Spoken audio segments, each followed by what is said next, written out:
नमस्कार दोस्तों, welcome back to our channel friends. मैं आप सबका अपने चैनल स्टॉक्स फॉर लाइफ पे बहुत स्वागत करता हूं। Welcome to STFL family. DFL members, बात की जाए IRCTC से, जी हां दोस्तों, एक बहुत बड़ी अपडेट निकल के आ रही है।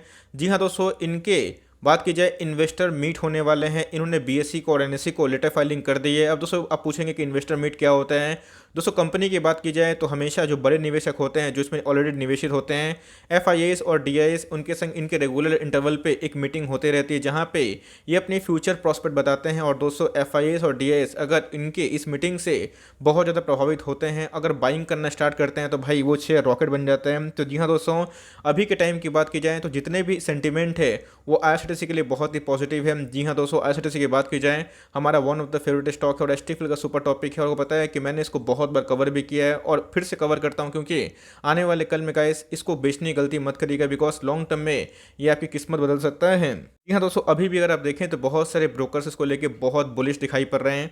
और साथ ही साथ दोस्तों जो अनलॉकिंग का फेज स्टार्ट हो रहा है, सबसे इंपॉर्टेंट दोस्तों ध्यान रखिएगा, मेरी नज़र हमेशा इस बात पे ज़रूर रहती है कि बिजनेस में उनके कौन कौन से सेक्टर में अच्छे खासे रिकवरी होने के चांसेस है। तो गाइस टूर्स एंड ट्रैवल्स को लेके IRCTC बहुत ज़्यादा एग्रेसिव हो चुकी है। और दोस्तों इसको हल्के में लेने की कोशिश मत करिएगा।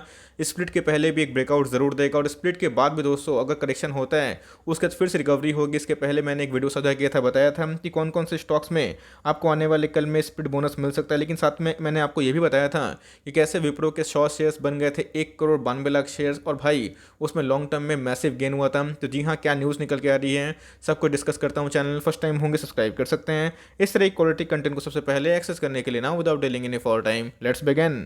आज है 28 तारीख और कल आप देख सकते हैं कल के दिन ही इन्होंने क्या कर दिया है, BSE को और NSE को एक लेटर फाइलिंग करके बताया है कि इनके इन्वेस्टर मीट होने वाले हैं। दोस्तों इन्वेस्टर मीट मैंने आपको बता दिया कि ये बहुत सारे इन्वेस्टर्स संग मीट करते हैं। इन्वेस्टर्स छोटे भी होते हैं, रिटेल भी होते हैं, FIAs भी होते हैं, DIAs भी होते हैं। तो जी हाँ, अगर आप देखें तो भाई 3108 में इनके इन्वेस्टर मीट होने वाले हैं। मोतीलाल ओसवाल की म्यूचुअल फंड की बात की जाए, और भी म्यूचुअल फंड इन्होंने बताया है कि और भी म्यूचुअल फंड पार्टिसिपेट कर सकते हैं। लेकिन अभी की बात की जाए तो गाइस ये सब पार्टिसिपेट करेंगे और इनके संग इनकी बोर्ड मीटिंग होने वाली है, जहां पे ऑफकोर्स सवाल जवाब होगा। और अगर दोस्तों आउटकम सही निकला, अगर म्यूचुअल फंड हाउसेस बाइंग करना स्टार्ट कर दिए, तो भाई आपको पता है कि शेयर्स कैसे रॉकेट बन जाते हैं। तो जी हाँ दोस्तों, एक बहुत बड़ी अपडेट है।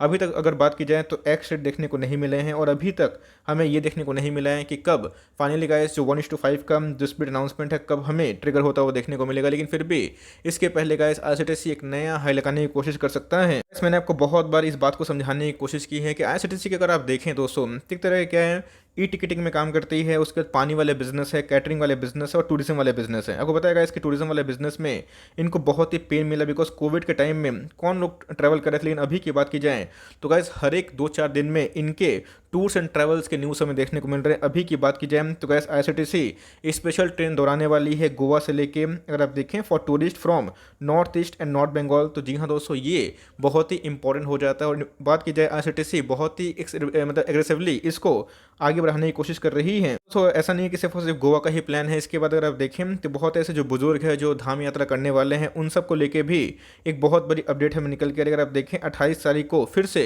हमें एक न्यूज़ देखने को मिल रही है, जहाँ पे ये 4 धाम जो यात्रा है उसको लेके भी पैकेज अनाउंस कर रहे हैं। तो मैंने आपको एक न्यूज़ 2-3 दिन पहले कवर किया था स्टॉक फटाफट में, क्योंकि इधर पे हमेशा इसको कवर करना इंपॉर्टेंट होता है, बिकॉज जो कंटिन्यूसली पैसे बनाते हैं उधर पे कवर करना मेरा काम होता है। सिडको की संग बात की जाए, चंडीगढ़ बेस्ड एक टूरिज्म ट्रैवल कस्टमाइज पैकेज है, इनके संग इनका MOU साइन हो चुका है। और दोस्तों IRCTC की बात की जाए तो मैं देख रहा हूँ कि बहुत ही एग्रेसिवली डिफरेंट जो स्टेट के जो टूरिज्म वाले प्लान्स हैं, जो ऑफिसेस हैं, उनको टारगेट कर रही है। और उधर से गाइस बहुत अच्छा लिंक कर रही है। इसके पहले मैंने आपको बताया था कि कैसे अभी IRCTC के प्लेटफॉर्म में आपको बस टिकट भी मिलेगा, एयर टिकट भी मिलेगा, और साथ ही साथ आप चाहें तो और भी बुकिंग कर सकते हैं। तो जी हाँ दोस्तों, ये अपने टिकटिंग के जो प्लेटफॉर्म है, जो सर्वर है गाइस, उनको मजबूत बना रहे हैं। इनके जो रिफंड के प्रोसेस है वो और भी अच्छे हो रहे हैं, और यूज़र फ्रेंडली धीरे धीरे इंटरफेस बनाने की कंपनी कोशिश कर रही है। और लोगों को पता है कि जितनी भी सरकारी कंपनी होती हैं उनका जो बहुत ज़्यादा इंटरनेट का इशू होता है, उनके जो इंटरफेस अच्छे नहीं होते। लेकिन IRCTC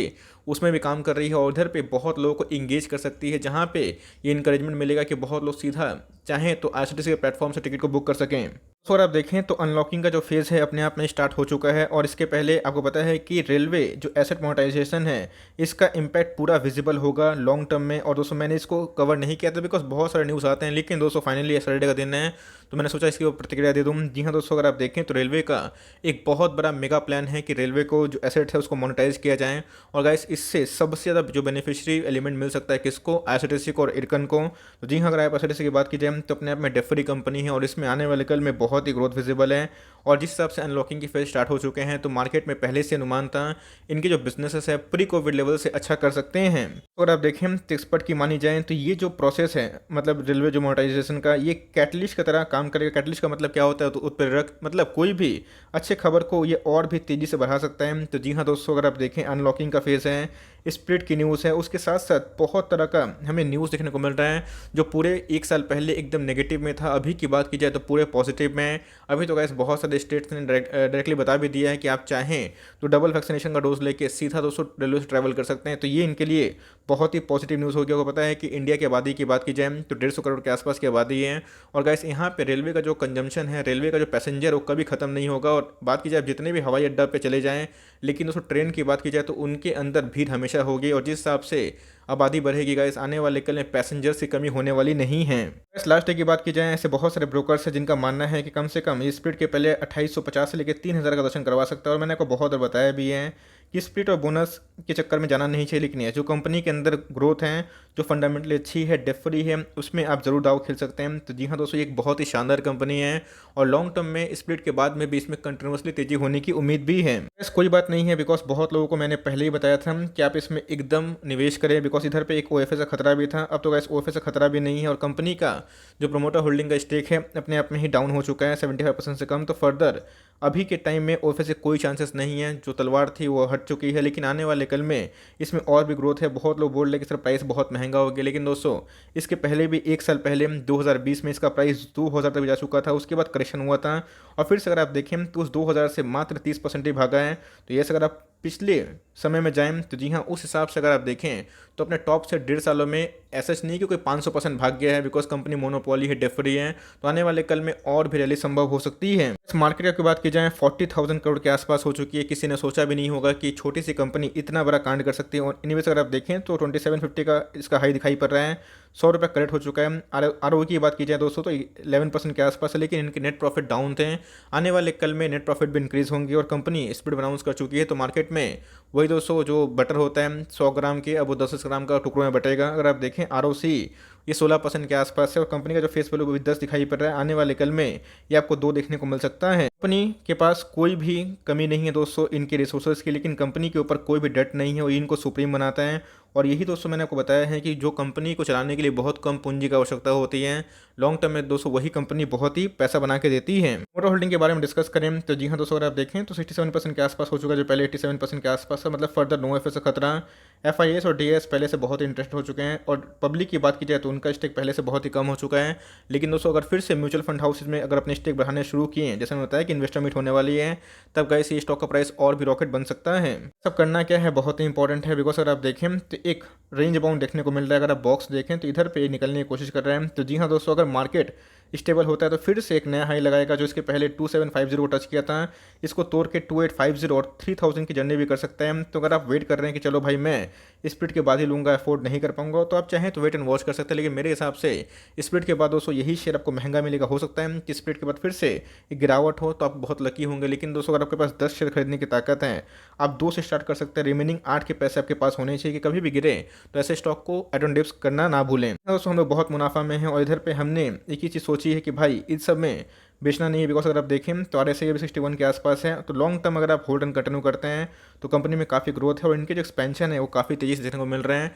तो कंपनी के पास रिसोर्सेज भी है, मोनोपोली का टैग भी है। कभी भी घुमा फिरा के इनको अगर पैसा कमाना होगा तो अपने ही प्लेटफॉर्म में बहुत कुछ नया इंट्रोड्यूस भी कर सकते हैं। तो जी हाँ दोस्तों, एकदम होल्ड एंड कंटिन्यू करें कम से कम 10 साल तक के लिए, तब दोस्तों आपके आने वाले कल में बुढ़ापे की लाठी बन सकती है। आई होप मेरा एफर्ट आपको अच्छा लगा। 31 अगस्त को क्या आउटकम निकल के आता है मैं आपको इन्फॉर्म कर दूंगा। आई होप मेरा एफर्ट आपको अच्छा लगा। वीडियो अच्छी लगी तो लाइक कर दीजिएगा। चैनल फर्स्ट टाइम होंगे तो याद से सब्सक्राइब करना भूलिएगा। फर्दर कोई डाउट्स को ड्रॉप कर सकते हैं, कुछ रिव्यू चाहिए उसका नाम भी ड्रॉप करना भूलिएगा। I would love to make a video on your demand. Guys मिलते हैं जल्दी ही, तब तक के लिए bye. Thanks for listening friends, God bless you all.